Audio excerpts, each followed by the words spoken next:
Pittsburgh Steelers fans, welcome to another Monday late afternoon edition of the Hangover podcast. I'm your I'm your guest host, Kevin Tate from the Homie Podcast, filling in for Daniel J. And of course, with the OG big homie Shannon White here, the regular on this show. What's up, Shannon? Well, hey, Kevin, it's awesome to be here. I really appreciate you filling in. I know it was kind of short notice, and but when I found out, I said, "Oh, great," because me and you always have fun, and I was looking forward to this podcast all day. Yeah, man. So let's get into it. The first thing that we're going to talk about is the talk of the Steeler spirit and the Steeler verse for the whole weekend, man. And that's our very own Jeff Hartman's reporting that the Steelers are seriously interested in Chase Young. And I talked to, it's some high level source Jeff has over there, man.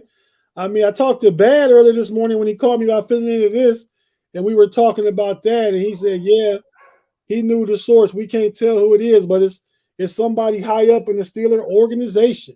Mm-hmm. So yeah, I mean, I saw everywhere I turned this weekend, Jeff was on that Steeler podcast. They were talking about his article. That was Big Deep News. That was the All Steeler Talk with Noah Strackbine.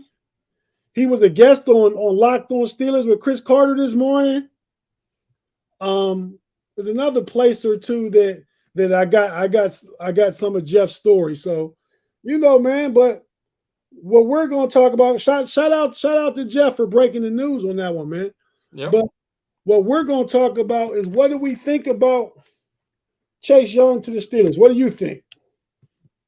Well, if the price is right, I mean, Chase Young is a tremendous talent.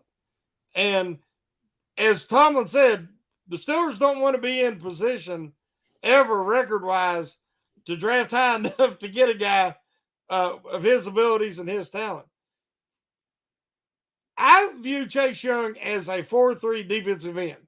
Now, he listed, I think, at 260-some pounds, so he could definitely play edge for the Steelers. But I see him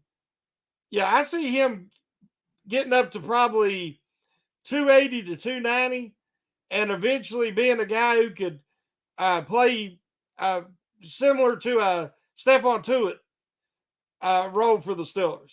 And I've said before, if the Steelers also envision that, they could, if the price is right, make a trade for him, get a guy who, if he can be healthy, can be a generational talent, and having a D-line of Chase Young, Kanau Benton, and DeMarvin Leal down the road, I think that would be a quite formidable defensive line, because I do think Leal will eventually settle on the defensive line.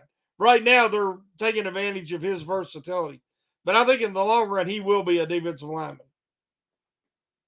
So you think Leal probably is being groomed to replace Cam eventually? Well, I think he would be more likely than Young would, because I think Young is probably going to stay somewhere around 300 top. If he might get up to 300 pounds at some point. But I think that Leal could be a little heavier. I think last year when he was at camp there, at one point he was like 310 or 315. Yeah. And so he shows he can carry a little bit more weight, still keep a lot of his athleticism. The dude's just an old school ball player. He's just productive wherever you use him, whatever you ask him to do. He just has that level of talent. So, yeah, I think that Leal would be more the replacement for Cameron Hayward eventually, and they can have, Chase Young be that usually the smaller end, like Tuitt was. Right. Okay. So you like Chase on the D line, so that really wouldn't affect Highsmith. So we would no, it wouldn't. The only way, just financially. Right. Well, I mean, I don't know that if we trade for Chase Young, I mean, I don't know that he's earned anything to done anything to earn a super big contract. I mean, I know those DNs and those D linemen go for a lot, but I mean, if we could get him for 17, 18 million, I think that would be a steal. I mean, then the other thing is, do we just this is me talking, my thinking. Mm-hmm. Do we bring him aboard? And some of the people on some of the shows I watched earlier talking about a fifth round pick. There's no way you get Chase Young for a fifth round pick. Mm-mm. No way at all. I mean, now I wouldn't go above a second and a player, but I Mm-hmm. mean, and that player could be Kevin Dotson. That player could be somebody we would theoretically be getting rid of or having to cut anyway. Yep. Kevin Dotson's a servable offensive lineman with plenty of starting experience. I think Chase Young, even though he hasn't done anything the past couple of years, he was the 2020 Rookie of the Year, Mm-hmm. 7.5 sacks, and I'm a fan of his because he comes out of Ohio State. I'm a big Buckeye fan, Mm-hmm. but I think just like we got Minka Fitzpatrick for a first round pick. I mean, sometimes, and I think Omar Khan would be willing to do it if the price and deal is right. You got to spend some of that capital. I mean, you don't get a chance, like Tomlin said to Chase Young. You've seen some of the clips. Like, Mm-hmm. I don't want to be bad enough to get a guy like you. You got to lose 13, 14 games to get a guy like you. You know what I mean? So just that pedigree, man. I mean, where does he fit? I don't know. But if you can get a great football player, the number 2 overall pick, I think Kyler Murray went first in that draft because he's a quarterback. Mm-hmm. But I think Chase Young would have been the consensus number 1 overall player in that draft. And if you can get that for a second round pick and a player, and maybe you don't pay Highsmith or him. You see what they both do this year, and you make a decision next year. So I mean, those are my thoughts. I actually, I think that Highsmith takes priority over. I mean, I think if they make the deal for Chase Young, they already have to have the deal in place, which I think they do. From what it sounds like, they're just ironing out a few of the finer points. But I think that Highsmith wants to be in Pittsburgh, and the Steelers want him here. So I don't think he's going anywhere. And I think that this would, if they do sign Young, it will be separate. It would be more as Cam Hayward's long-term replacement. So let's say that they do an extension with Highsmith here before training camp, which is when I think it's going to happen. They sign him anywhere 15 to 17 million and get him in Pittsburgh long term. Then you bring in Young. When Cam Hayward, when his contract comes off the books, you would have plenty of money to worry about taking care of Chase Young down the line. Right. Yeah. And so that's the way I'm thinking of, because like I said, I see Young as a defensive lineman. Let's not forget, Shannon. Cam will come off the books after not this season, next season. And that same year, Deontay Johnson comes off the books. Yes. So I mean, you're getting some money to work with there. So I mean, I don't know how this all plays out. I'm all for Chase Young though. I think you just want to get Omar Khan and Tomlin. Those guys want to get big body playmakers. You know what I mean? Yep. You said it, playmakers, and they want guys of a certain age. And Tomlin's talked about positionless defenders. Yeah. DeMarvin Leal play multiple positions. Chase Young, he can play multiple positions. You could take TJ Watt, for that matter, and Alex Highsmith and move them back, off ball if need be, to change up your blitz package. So that's what they're wanting, is more positionless defenders, and these guys fit that. I agree. Positionless defenders is a buzzword nowadays. Yep. And I think they also got the kid Nick Herbig that fits that. He can be on the edge, or he can come in and he can get some reps, get some work first in practice and stuff at off ball linebacker. Because it's all about your flexibility. I liked Leal coming out of Texas A&M because I knew they moved him all around the defense, even then. So I don't know. Like I said, I'm all for Chase Young. Like we said, playmakers. I'm all for playmakers, flexibility, position flexibility and pedigree. Yep. You know what I mean? So that's where I'm at. Don't know if it'll happen, but I'm all for it if it's a second round pick and a player or a pick swap in Yeah. the fourth or fifth round where we give up a fourth and they give us their fifth. I'm something like that. I'm okay with. So okay, that's how we feel about Chase Young. That's kind of been the talk of the weekend since Jeff broke the story. But now let's move on. I'm gonna ask you a question, man. Just tell me what you think.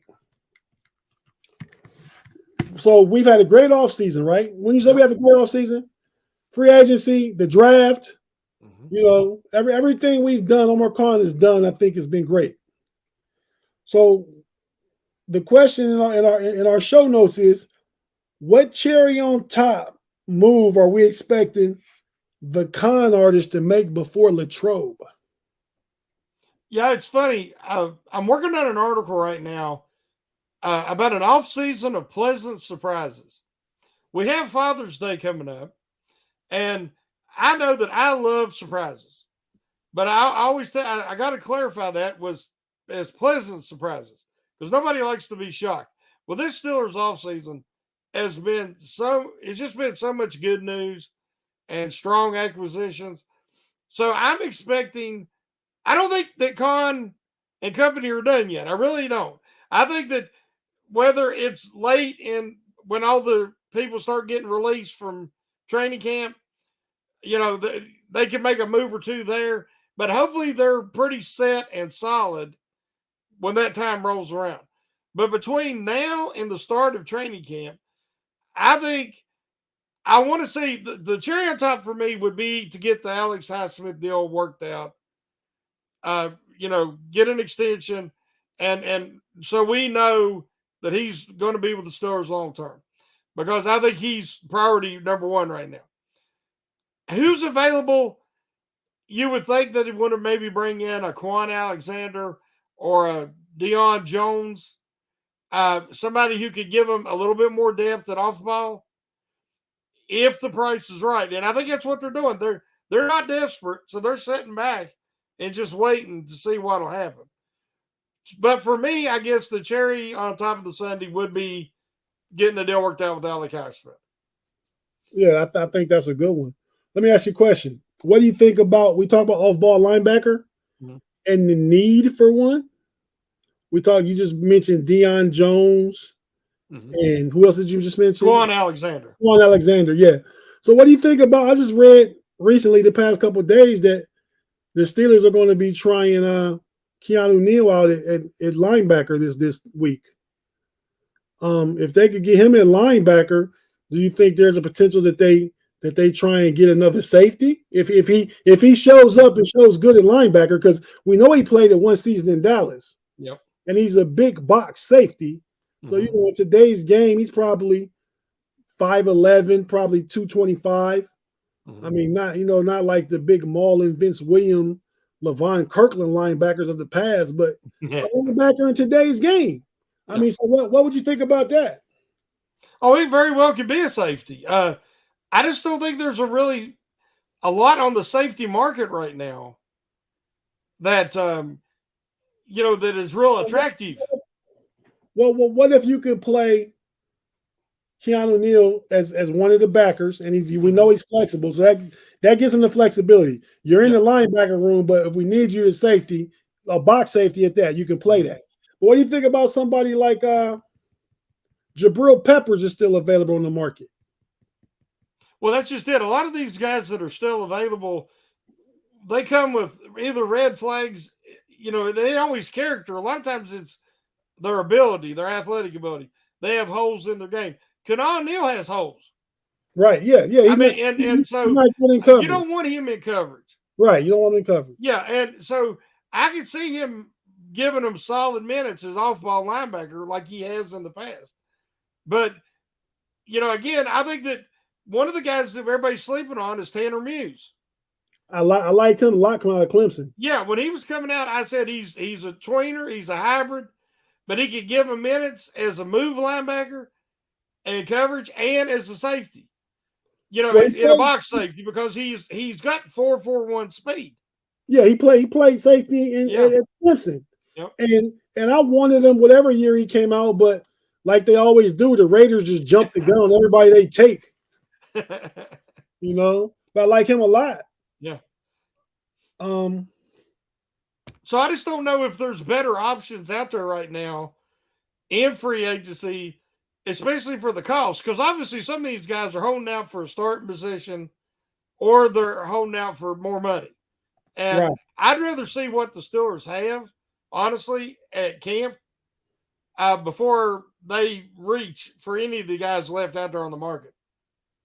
Right. No, I don't disagree. I'm pretty pleased with where we're at. I think my cherry on top, I could see it being the Highsmith deal. Go ahead and lock him up. Yep. And I think Highsmith is a really, really good player. He's a Steeler. He's one of our own. We've kind of groomed him and brought him up in the system. But I mean, also look at he gets the majority of his sacks when TJ Watt is on the field. Yep. So I mean, I don't know how much money is that worth. How much money are you paying Alex Highsmith? Well, like I said, I think he should come in around 15 to 17 million. Okay. And it'll depend on the length of the contract and what kind of incentives. Because I agree, he's a great secondary rusher. Right. But he was the primary rusher. The problem is, it isn't that he didn't have the same effectiveness. It's how that he was approached by the opposition. Yeah, I mean, he was getting chip blocked just relentlessly. When TJ's not in, he's the guy. He's gonna get all those chip blocks and doubles and everything. But he's so important because TJ's going to get double teamed. TJ knows this, and because he's such a dynamic pass rusher. But if you're going to try to block Alex Highsmith with the tight end or one-on-one, he's going to make you pay for it. So, yeah, a lot of his sacks is with TJ in there, but they work well together. So, but I think 15 to 17 million, I would not pay more than that. Like we said earlier, if they look at Chase Young, his last 2 years of inactivity and not being available will drive his price down. Not just with the trade market, but also whoever gets him when they're talking about another contract. He'll need to have a prove it deal. Let's put it that way. Right. No, I don't disagree with you. I mean, I like Alex Highsmith. My price range is right where yours is at. Mine was actually 16 to 18, but very similar. Yeah, very similar. So okay, so now we know mandatory minicamp starts tomorrow. Mm-hmm. Everybody should be there. I heard Anthony Miller is dealing with a hamstring. He has been for weeks. Yeah, so I don't know if he's one of the only Steeler players that I know that may not be available. Are you aware of anybody else? No, as far as they had Ogunjobi missed like the first 2 days. Watt missed the first day, but I think they've had everybody there even just before when it was voluntary. So that's a great turnout. That's a great turnout. I agree. So questions going into camp, not questions, but a question for you going into camp from our show notes. And the question is, who are the 3 players we're looking to pop in mandatory minicamp this week? Like who are you expecting to shine? Well, some of the guys that I've been real interested in have already shown up and showed out. We've heard about Nick Herbig and his motor and his relentlessness and his explosiveness off the snap. That was something I wanted to hear about because again, it's just helmets, no pads, no real contact. We're only seeing certain things. I wanted to see was CA or Calvin Austin III. How was his footwork? Did he have any hesitation or was he able to show that burst and that speed? So we're hearing all these positive reports. I wanted to hear about Corey Trice. And was he what I seen on film? I'm still shocked that he fell that far based on a health rumor, but he did. And I think he was a steal. So those guys have answered some questions already. So right now, we just want them to be healthy and no injuries. My guys I'm looking for now for this week is I'd like to hear about Hakeem Butler making a positive impression, because the man with that talent, that catch radius, getting this the second and third, fourth chance, whatever it is, whatever he considers it, I would love to see him make this squad, because he also has the size to be an exceptional blocker. And we know that the offense the Steelers are going to want to use this year. I believe it's going to be ball control. It's going to be play action. It's going to be a very controlled time of possession and really trying to improve the red zone efficiency. All those aspects, Hakeem Butler should really be a benefit. I still want to see Joey Porter Jr. matched up and get some reports. Right now, we're hearing that he's really learning from Peterson. And he's really, but I want to, when he's matched up with some of these guys, say Deontay Johnson, how does he look in these matchups? Because that'll tell us a lot. And I also want to see a guy, a lot of people ain't thinking about him, but James Pierre, last year, when they would match him up with safety help deep, like they did against Devontae Adams with the Raiders, he really give Adams fit that game. Because Pierre, he doesn't have elite speed, but if he can get a press and be able to hinder the release, he can be very effective in man coverage. So these are three guys that I'm interested in hearing about. Yeah, you named one of my guys was Hakeem Jeffries. Mm-hmm. Not Jeffries. Butler. Yeah, there was Hakeem Jeffries. Yep. But Butler, Hakeem Butler. I'm interested in seeing what there's a lot of talk about him. Yep. Elijah Riley. Mm-hmm. Mm-hmm. And I got an interesting thing with him when we break down who we think the 53 are going into mandatory minicamp. Yep. And I'd probably say the other guy, I want to see what he can do in the offense, with a bigger workload. And that's Connor Hayward. I'm really interested in seeing how he's used, how he's moved around, because I think we all know he'll be some sort of H-back. He's not going to be an inline tight end and line up and be expected to block Myles Garrett. Not happening. So I'm anxious to see, what they kind of do with him. Now I remember in Pitt's offense, Matt Cannon was real big on his fullbacks. And I think Connor Hayward can really be a piece that can keep defense on their toes. Mm-hmm. Oh, I'm expecting a huge leap forward for Connor Hayward. I think he's going to be used in a variety of roles as an H-back. I think we're going to line him up all over the formation, and I expect his numbers to go up substantially. He will be much more of a offensive threat than Derek Watt ever thought of being. I agree. And I think that we know Canada likes to use his H-back. So I think that he's going to, especially with the added talent they have now, with, say, Darnell Washington on the field at the same time, Calvin Austin III, you got to match up specifically with these guys, because you get the wrong matchup, you're in trouble. Yeah. And I think that's going to open up things for Connor Hayward.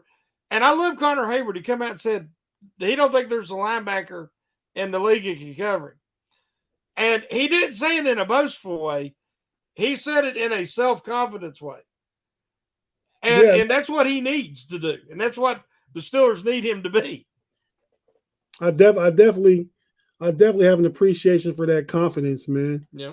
And like I said, I think there's a multitude of ways they can use him. I'm seeing a lineup two tights with Freiermuth and Connor Hayward in this time. Not even Darnell Washington. Move him back in, Connor back in the backfield. You got You got Pickens and say Butler on the outside. You know what I mean? And Najee Yep. in the backfield. I mean, so much you can do. I'm Oh, really yeah. expecting quite the improvement from the offense this year. Yep. But hey, man, we're gonna get ready to take a quick break, pay some bills. If you're on the YouTube stream, watch us on YouTube. Just stay here. We're not going anywhere, and we'll be back in 10 seconds.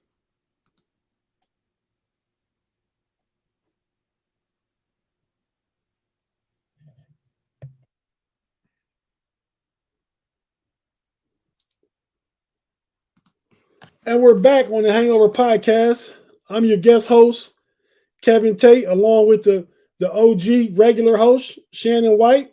We've been talking about Jeff Hartman's big story drop over the past weekend. We've been talking about the potential of Chase Young, and we've been talking about 3 players that will pop going into camp.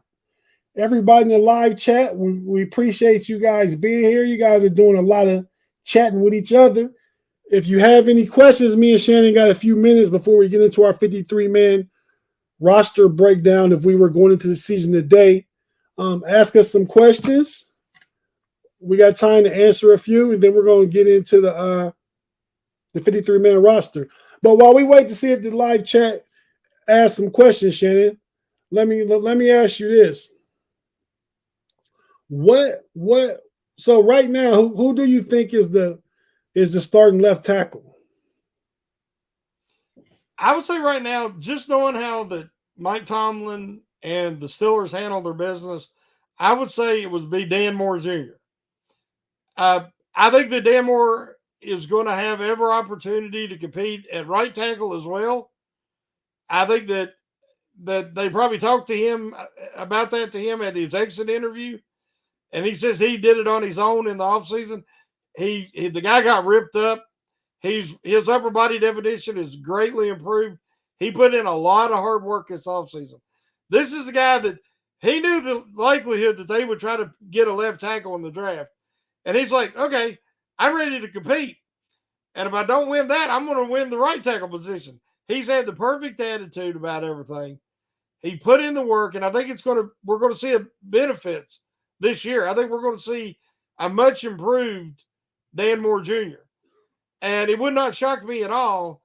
I haven't heard much about Chuk Okorafor during OTAs. He's a veteran, and I'm sure, he's taking it easy, but we're going to find out a lot when that training camp rolls around if he's ready to compete with Dan Moore. I agree, man. So let me ask you this: do you think Chooks is $13 million better than Dan Moore? I have not seen Dan Moore play right tackle yet. Okay. I think based on what I see from his performance at left tackle, I would say no. But again, he said it was kind of like trying to wipe his butt with his other hand, which I thought was a great analogy. Switching over to right tackle. And he looks like, watching him, his build, the way he handles himself, and he's a really good run blocker. Really a better run blocker than Chuk Okorafor. So I could see him being successful on the right side. I could envision it, but I have to see it first. Okay. So last time there was a camp battle for starting tackle position, Chooks lost out to Zach Banner. Yes. And only because Banner got hurt in that first game against the Giants, Dan Moore was forced to come in. Mm-hmm. And that's how Chooks got his starting job. No. I mean, so I wouldn't be surprised.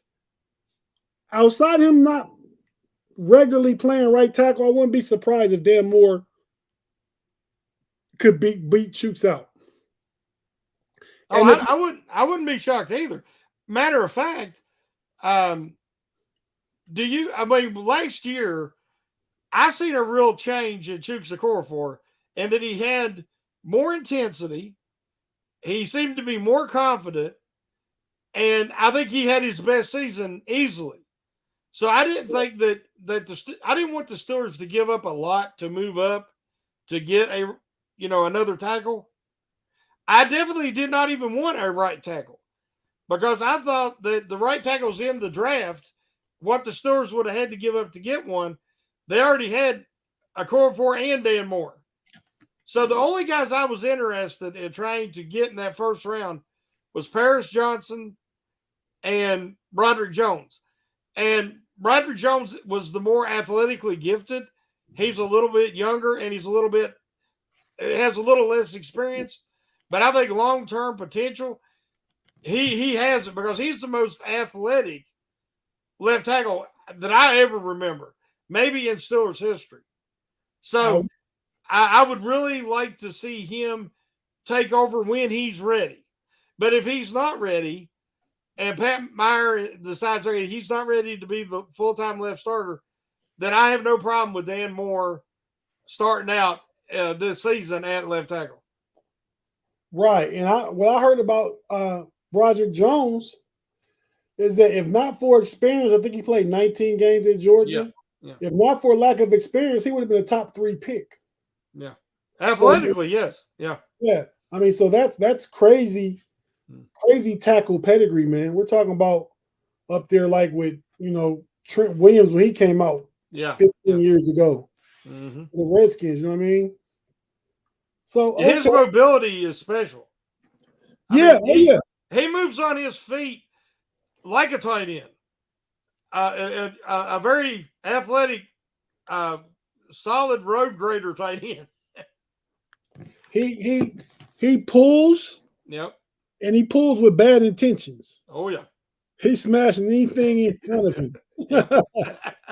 So I like that. I mean, we had that on the inside with Pouncey and DeCastro for years, that athletic ability, but I don't know so much about the tackles that we've had over the years. I mean, we weren't expecting Villanueva to get out and run a 4.9 40 and get out there and smash somebody. He was more just the pass protector. The most athletic tackle that I ever seen play for the Steelers was Larry Brown. And Larry Brown started out as a tight end, and then they moved him to tackle. Okay. But there's not been anybody. He was back in the Steel Curtain days. Okay, yeah, okay. Yeah. There has not been anybody that approaches Broderick Jones athletically, his athleticism and mobility ever in Steelers since the modern era in 1970. So we're talking 50-some years. Okay, yeah, no, and I feel like it was a position of need. I would have been okay if they had took Joey Porter in the first round. But hey, it worked out. They had the perfect draft. Yeah. Like literally, when we were doing mock drafts, Broderick Jones, Joey Porter Jr., Darnell Washington, I had all of them picking all of them first round picks in my mocks early. And then Keanu Benton, I was picking him with the pick 32. Yep. So the Steelers got incredible value with every pick they had. That's why we said this was such a great offseason, free agency, draft-wise. And, I think the guys are bonding and doing stuff together. I watched a podcast earlier, All Things Covered, Brian McFadden and Pat P.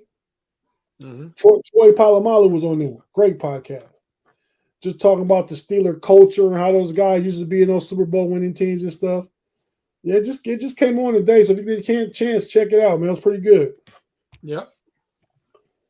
But Shannon, you got anything you want to say before we get into this 53-man roster? No, I'm ready to go. Okay, man. So I'm gonna pull my thing up that I also sent to you. So okay, we'll do the offense first. Yes. The quarterback room. Who's in the quarterback room? Well, if you'd have told me this last year at the end of the year, I'd have said you're crazy. But it's the same as last year. Kenny Pickett, Mitch Trubisky, and Mason Rudolph. I agree. That's actually a really good problem to have because with the new rules, with the emergency quarterback 3 being able to dress, that raised Mason Rudolph's value to the Steelers. So that emergency quarterback. Yes. Mason Rudolph, when he wasn't getting a helmet last year, he getting dressed this year. Yes. Does he count against the 53? No. Oh, well, yes, he will count against the 53, but he doesn't count on. Well, let's see. I'm not positive. I think he would not count against the game day 53 because this is an extra auxiliary position that only plays if the first two guys are injured. So it's like 53 plus one emergency quarterback. Yeah, that's the way I understand it. Okay. So we have the same three quarterbacks in the room. Yep. We agree there. So who are your running backs? What's the running back room look like? Well, that's really interesting because obviously Najee Harris and Jaylen Warren are the strongest tandem I can remember the Steelers having since Bell and Williams. So I'm really excited about them. Then I've wanted Anthony McFarland to work out, but it just hasn't happened. Last year when the Lions was doing better and he needed to play due to injuries with Harris's foot and everything, I thought he'd done a good job. Him and Benny Snell looked better because the line was better. And that was a lot of their holdup. I thought they might bring Benny Snell back, but they haven't shown any interest at all. So now you've got McFarland and you have Graham, and there's another young man they just signed. I don't know if you got him on your list either. But you talking about Higgins from That's right. Yeah. I'm not familiar. Those guys are going to have to really show something at camp and during the preseason because McFarland has experience, but McFarland really doesn't offer a lot of special teams. So therefore, based on what except for kick return. But he didn't impress me doing that either. Okay. So I'm hearing that Graham is very versatile and that he looks very athletic, more so than his RAS score would suggest, and that he can catch the ball, he can return kicks, and get down on teams. So I think that it would not shock me if Graham doesn't beat out McFarland for running back 3. Okay. And I think that we will see Connor Hayward as the 4th running back because I don't think that they're going to put him on the tight end depth chart. So I think that they're going to consider H-back as a 4th guy on that running back depth chart. That makes sense. Obviously, we got the same too with Najee and Jaylen Warren. You see my list. I have McFarland. Mm-hmm. I just think we want to go with experience at the running back 3 position. I think we don't have Benny Snell, but I think McFarland can fill in on kick return. That helps the special teams. Mm-hmm.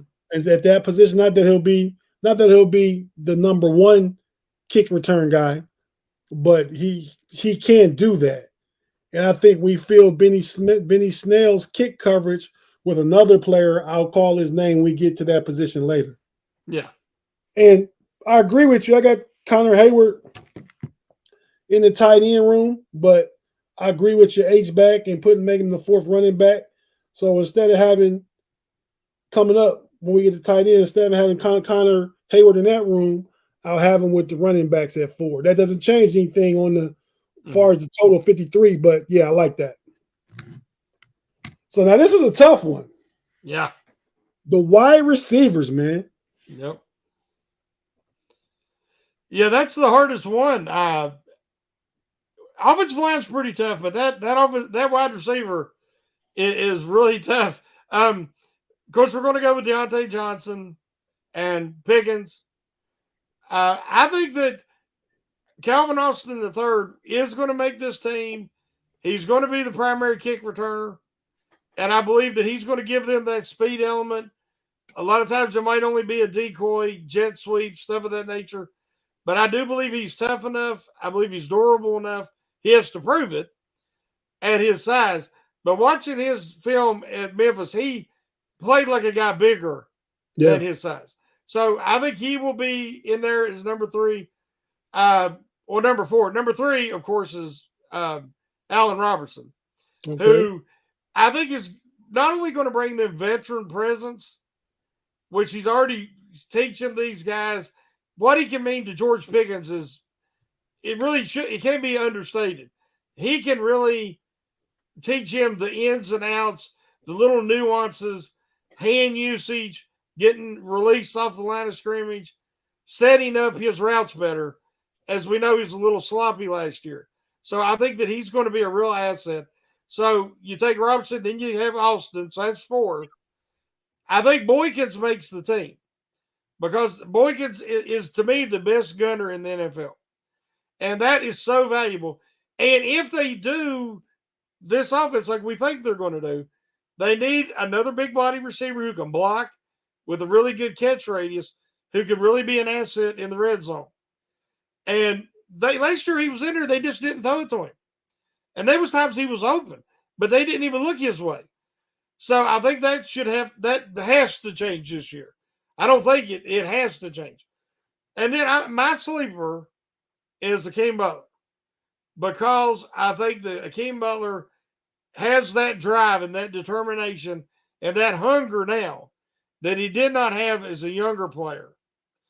And I think that playing in the XFL and watching him make all them hands catches and learn how to shield defenders with his large frame, that incredible catch radius.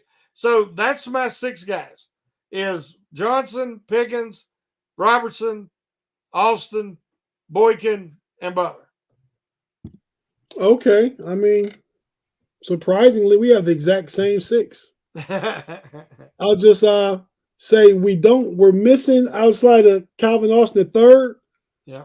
We're missing that little jitterbug dude in the slot. Yeah. I mean, but I think they're going to go big in the slot this year. That will work. Yeah. That will definitely work.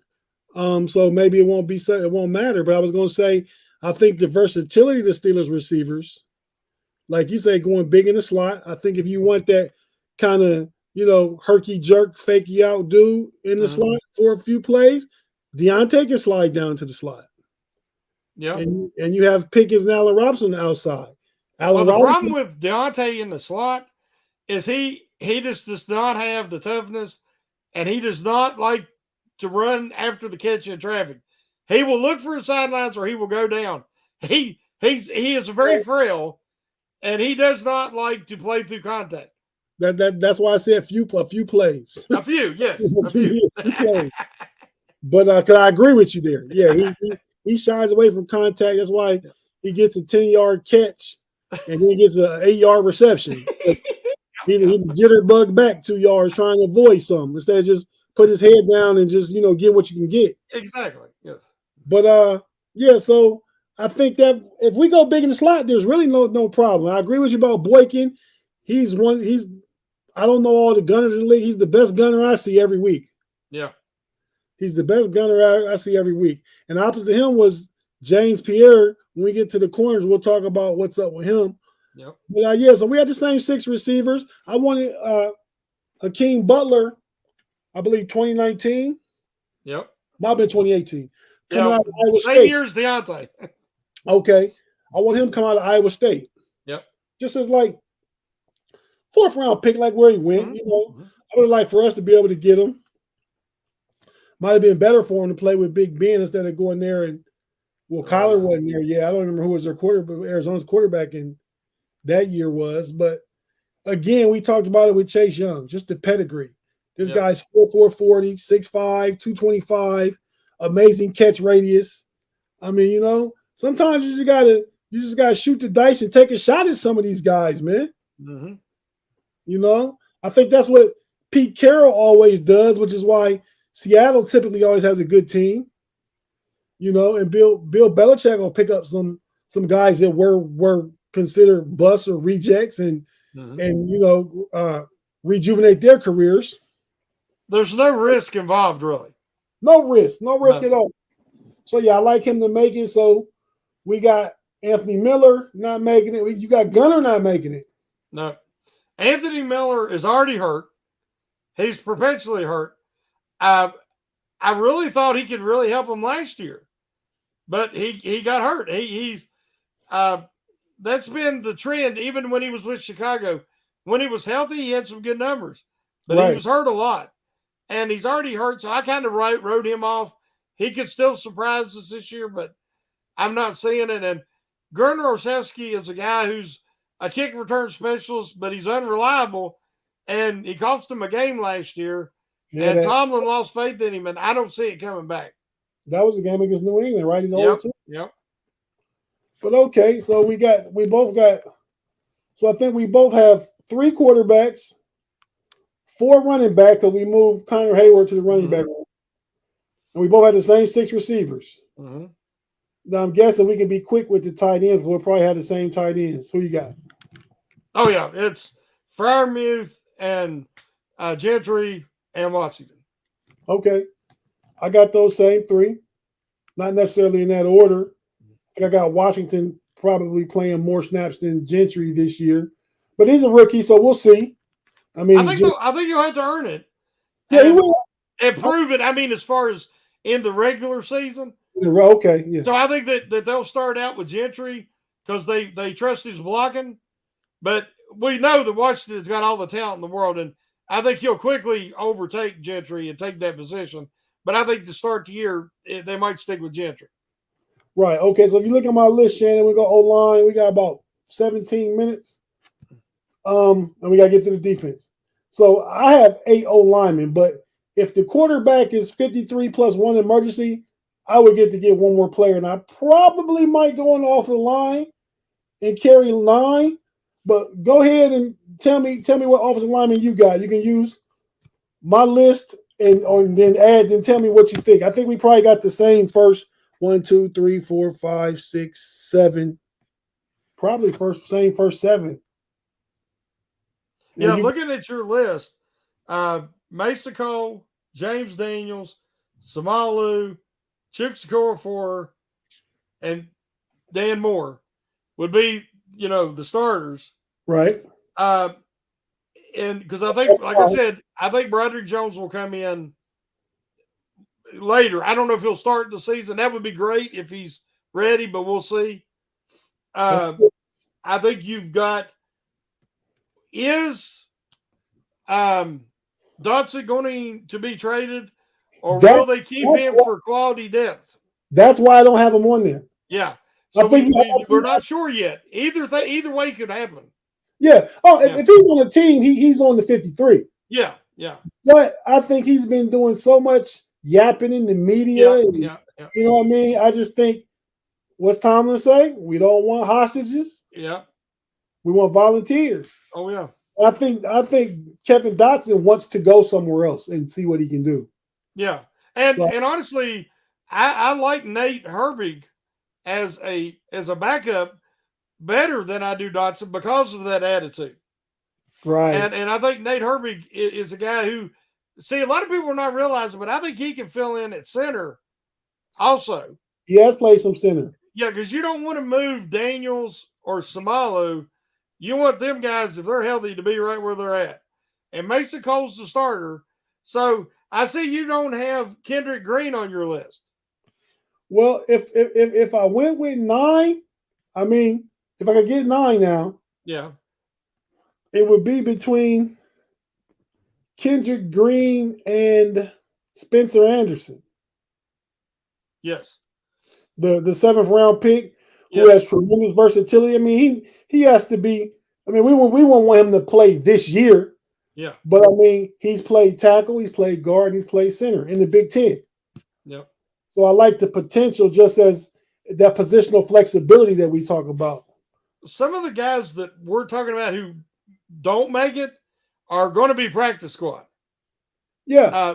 And I think that I'd like to see Spencer Anderson on the practice squad for a year. I think he can very well be another Ramon Foster. Mm-hmm. I actually think his best position might be center. Right. And he could be a long-term answer at center, at least his quality backup, if not more. I mean, when you look at his RS score, was much better than people realize. He's 6'5". He's got good length for a center. Right. He's not a specialist because Maryland moved him everywhere. He played all the positions. So I like his attitude. I like his versatility. He's fundamentally sound, and he played in a tough conference. So are you telling me that you keep Kendrick Green and try and sneak Spencer Anderson onto the practice squad? I think that is more likely. Okay.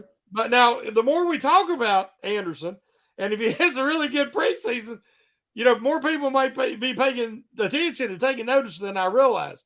Right. But I think that they've still got Green under his rookie deal. They don't want to give up on him where he was a third-round pick. One pick. They've moved him back to center and saying, you're just a center, focus on center, because the dude will never play guard in the NFL. He does not have the length. He struggles with length at center. Yeah, he gets bull rushed all the time. But hopefully he says he's been working this offseason with Pat Meyer to learn the nuances, to be more fundamentally sound, and what the Steelers expect from him. The athleticism is there. Even in a small package, the athleticism is there. If the attitude was right, I think that he could be the backup center. Because the only guy that we disagree on is Clark. LaRaven Clark. Yeah. LaRaven Clark. My experience, I would rather have a guy like Anderson. They also have that other young man that they just signed who's 6'6" and has like incredible wingspan. From Philly also. Collins, maybe is his name. I think Collins. They could move him, put him on the practice squad. I'd rather have Anderson come in and fill in at right tackle if need be than Clark. Because my experience, that Clark's like a turnstile. He is heavy-footed and does not have good lateral mobility. So I'm really not impressed with Clark. Right. Okay, yeah, Jared Williams. Williams, okay. Tackle. I just got Clark for his experience. He has experience, yes. And so I mean, talking this out, I have eight linemen. I could be moved to replace LaRaven Clark with Spencer Anderson, just for the flexibility and because I can get a ninth person because the emergency quarterback, I probably would bring Kendrick Green back on too. Yep. 9 linemen. Yep. I would rather have Anderson than I would Clark at this point. I don't disagree. I mean, he's younger. Yep. More versatile. More versatility. And Clark is what he is. Yep. We don't know what Anderson is yet. No. So yeah, I would go that way. All right. We got about 10 minutes, man. Let's do the defense a little faster than we did the offense. Give me count them out. Give me your D linemen. Well, obviously Cam Hayward, Larry Ogunjobi, Kahn O'Neal. Benton. Benton. Yep. Then I really have Fahuku. I like Watt. I didn't realize Watt was only 26. Yeah. I thought he was like 28. He's still younger than I realized. And he's from the SEC. That's what I like too. Yeah. So that's 5, right? Uh-huh. And so, of course, I'm putting Leal. I would put him on the defensive line depth chart. Right. And so that's 6. And then it would come down. You would like it to be Loudermilk because of what they invested in him. But, man, last year he disappeared. And so I seen you have Marshall on your list. He's a guy that could surprise everybody and knock Loudermilk off the roster. Right. Well, I actually have them both on the list. Yeah, so, I don't think they'll both make it, though. Because I didn't take Fuoco. No, I think Fuoco he's going to be the most consistent run-stuffing nose tackle that they have. To me, Fuoco is what Alulu was a cheaper version of 2020. Right. I mean, he's not going to – you don't want him out there all the time. But when you need a run stuffer, I believe that he's going to come in and give him quality minutes. So I had Cam, Larry O, Keanu Benton, that's 3, Leal 4, Armand Watt 5, Loudermilk 6, and Marshall 7. Yeah. So you think Marshall and Loudermilk are two dogs going for one bone? Yes. And I probably should put Fiocco in there. I think Fiocco is going to make it. I really do. Okay. But we'll see. I don't know. I don't know that I know enough to disagree. I liked Marshall and what I've seen and read about him. Mm-hmm. Okay, so now the inside backers. How many of those you got? I'm gonna stick right now, unless something changes. I'm sticking with 4. Of course, Holcomb, Robertson, who I think is going to take a big step forward, but still be part of the rotation while he learns coverage. And I think Tanner Muse makes it because he is a swing guy. I think they'll list him as an off-ball linebacker, and he's really excellent special teamer. Yeah, so we have the same 4. Yep. I have Muse also. I mean, I think him and when we get to the safeties, Keanu Neal are interchangeable. They both have that flexibility to come down and play the box, to play off-ball linebacker in passing situations, and just have that versatility. So we have the same 4 there. Edge, I think Edge is pretty easy. Yeah, we're in total agreement. TJ, Highsmith, Golden, and Herbig. And Herbig eventually, another positionless defender, like we talked about. Right. Tanner Muse is, Kahn Neal is, and Herbig is. Now, it's going to take him a while.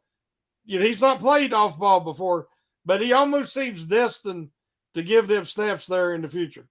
Right. No, I agree. I agree, man. Next up is safety. Who you got your safeties, and how many you got? Well, we might be off different there. The big 3 courses: Minkah Fitzpatrick, DeMonte Kazee, and Kahn Neal. And then I think Trey Norwood's in trouble because Trey Norwood, I love his versatility, but he can't play strong safety, and he's too slow to play free safety.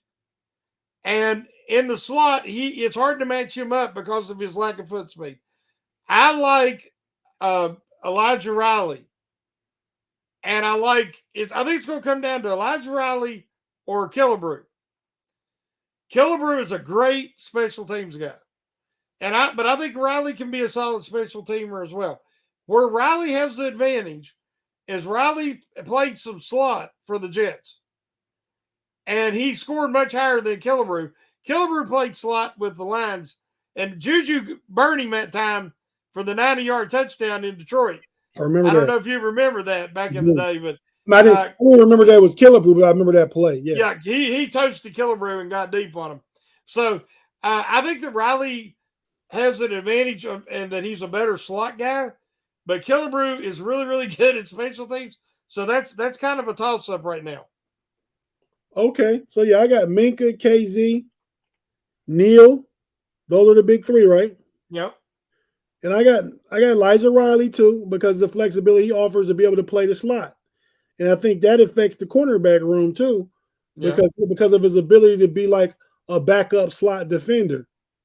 You know what I mean? Yep. And especially on blitzing and run stopping downs with that safety experience in the slot, but the cover experience, too. I like Elijah Riley a lot. So 1, 2, 3, 4, and I have Norwood just because I think this is his 3rd year. He's experiencing the defense. He seems to have a good rapport in way of learning and listening from Minkah and some of the older guys. So I don't want to see him on the field in a 3rd and 12 big game situation. I don't. But I think he's just good in the room for your 5th safety. Here's the problem.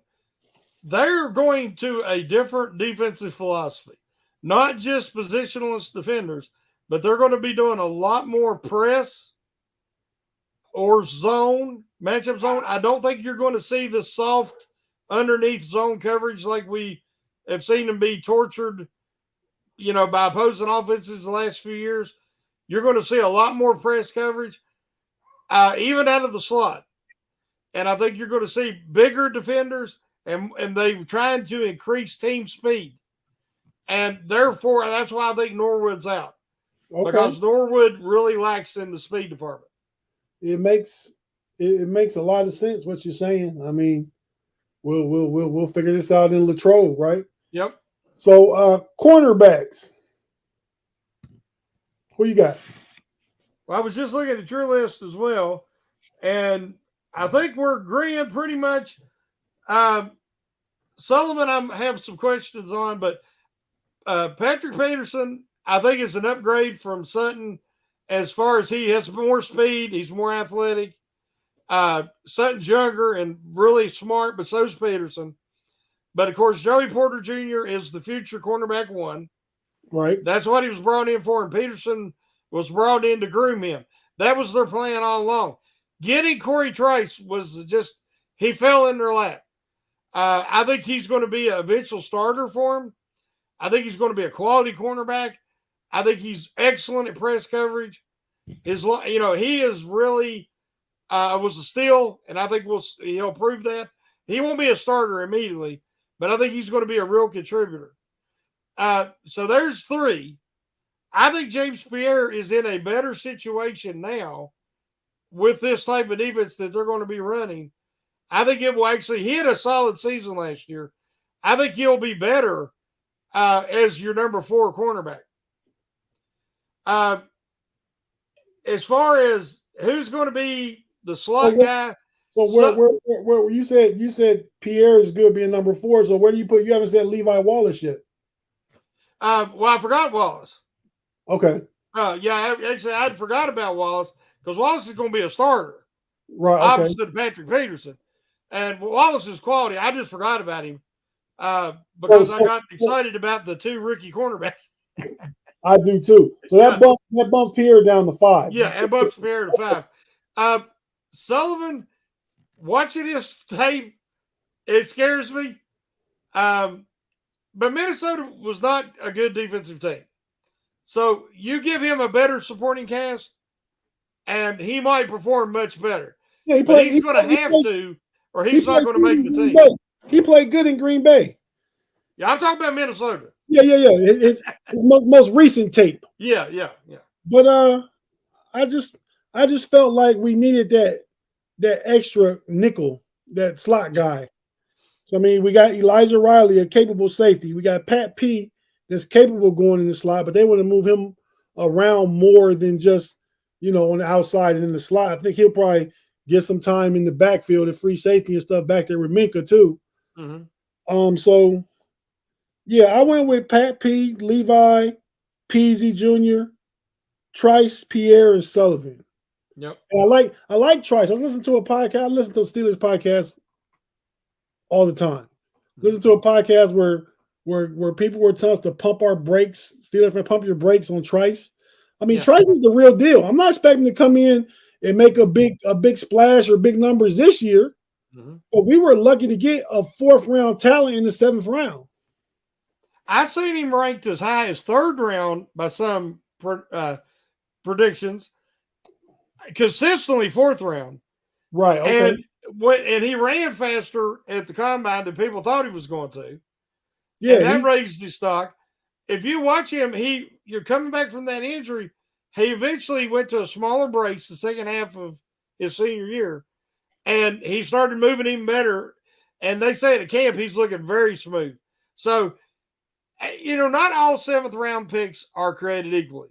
Sometimes it's a guy who's going to have to make a position switch. So he's a project. Sometimes it's a guy with limited athleticism, and you want to see, can he overcome that and be a solid professional? Neither one of those situations is Trice. Trice is a guy who was a 3rd or 4th round pick, who rumors about his health because his body was out of line and he kept having issues on the right side and his legs, injuries, that caused him to drop. If he can be healthy, he's a steal. Okay, let's pull up a comment real quick from one of our own. Andrew Wilbar said, fantasy football and NFL draft had fourth on him. Talked to one of his coaches at the combine, and he thought he could go as early as day 2. Like I said, third round. Yeah. Right, right. I like the guy. You know, I'm an Ohio State fan. I watch Big Ten football. I knew he was a good player. Yeah, this isn't a guy from, this is a Power 5 guy who went up against some top players, top receivers, and my goodness, he just smothers guys. He just if you didn't know better and you watched the film of him and JPJ, Joey Porter's got the right name recognition. He's got the famous daddy, but Right. you won't see a big difference. And Porter was the first pick in the second round, and Trace was in the 7th. I'm telling you, Trace was a steal. He was a steal. And even on the field, I mean, they're built alike, they move alike. I mean, if they didn't have 24, 27 on, you wouldn't know which one you were looking at. It'd be hard. Yep. Yeah, so all right, man. So the last of it is the special teams. We probably got the same special teams like we do every year. Yeah. But the only question is, I think Boswell's safe, even though he had a tough year. I think he'll bounce back. The question is it punter? Yeah. And Harvard just cannot be consistent without shanking one every other game. But man is the same way. So, it's going to be a training camp competition, I believe. Yeah, it will be. I expect Press to win, though.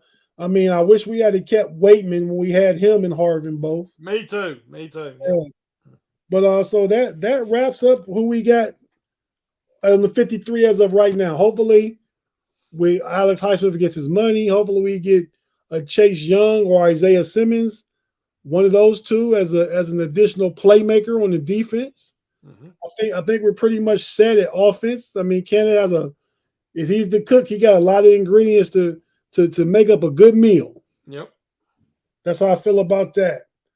So, Shannon, we're going to get out of here. Thanks to everybody in the live chat. Let me say to old Andrew Wilbar, man, go Bucks. We're going to beat Michigan this year, man. Just wanted you to know that.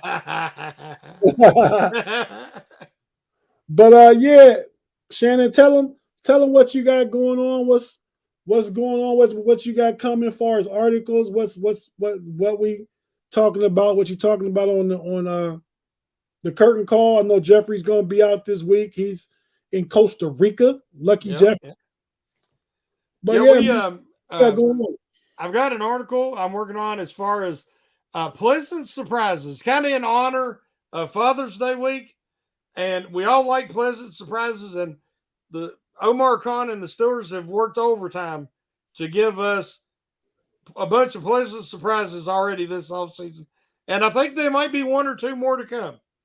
And then as far as the curtain call, yes, Jeffrey is going with his daughter, and they're going on a learning expedition. And so he will not be there, but I think that you're going to be filling in for my buddy Jeffrey on the curtain call Wednesday night. Yeah, and man, we'll have some more interesting Steeler discussion. So I'm looking forward to it, and I appreciate you being available. Oh, man. Hey, man, every time we work together, man, it's just nice and smooth, man. Yep. But as for myself, thanks for joining us on this episode edition of the Hangover podcast. Like Shannon said, Wednesday night's the curtain call. Tomorrow night, be sure to check out the Scobro Show. Thursday's the preview with the celebrity reporter Jeff Hartman, and Friday's my regular gig on the SCN network. Check me out on the homies. You all know Big G, B Dirt, and Pay. Check us out on Friday and all the other audio podcasts. Jeff had a good Let's Ride today. I listened to that today. That's the one I regularly listen to. I sometimes go back and listen to ones I missed, like some of the video podcasts. I listen to them because I missed them. But yeah, Bad Langer, listen to that. Check all the podcasts out on the Steel Curtain Network. You can also check me out on basketball fans. Pittsburgh is The closest team in proximity to Pittsburgh is the Cleveland Cavaliers. I host the Cleveland Cavalier podcast with Big G called That's Rather Cavalier. Check us out on there. We're trying to grow that thing up. And we also have our own podcast that may eventually be coming to the Fans First Sports Network. We're talking about that, and that's the Know It All podcast with me, Big G, and our homie Mod. He's a Dallas Cowboy fan, so don't pay him any attention. Check us out in all these places. But I guess we out of here. I guess what I'm supposed to do, Shannon, is take us home, man. I know what you usually do when you take us home. All right, buddy. Thank you, everybody. See you later. Let's go, Steelers.